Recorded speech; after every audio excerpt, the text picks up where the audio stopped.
Day to day லைஃப்பில் நம்ம ignore பண்ணக்கூடிய பாடி சைன்ஸ் பார்க்கலாமா? தூங்கி ஏஞ்சதுக்கப்புறமும் டயர்டாகவே இருக்கா? உங்களுக்கு விட்டமின் B12 டெஃபிஷியன்சி இருக்குது, உங்கள் கட் ஹெல்த் ப்ராப்பராக இல்லை. ரொம்ப ஹேர் ஃபால் அதிகமாக இருக்கா? உங்களுக்கு தைராய்டு இருக்கலாம், அயன் டெஃபிஷியன்சியாகவும் இருக்கலாம்.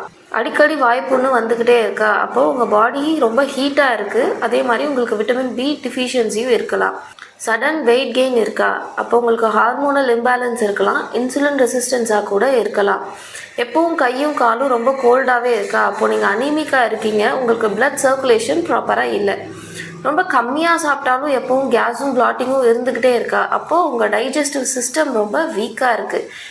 எவ்வளோ தான் க்ரீம்ஸ் யூஸ் பண்ணாலும் உங்கள் ஸ்கின் ரொம்ப ட்ரையாகவே இருக்கா? அப்போ உங்களுக்கு ஹெல்தி ஃபேட் ரொம்ப கம்மியாக இருக்குது. ஸோ இது இன்டர்னல் ட்ரைனஸ். இதை இன்டர்னல் ட்ரைனஸை சரி பண்ணாமல் இதை க்யூர் பண்ணவே முடியாது. ஸோ சிம்டமை ட்ரீட் பண்ணாதீங்க, ரூட் காஸ் என்னவோ அதை தெரிஞ்சுக்கிட்டு அதை ட்ரீட் பண்ணுங்கள்.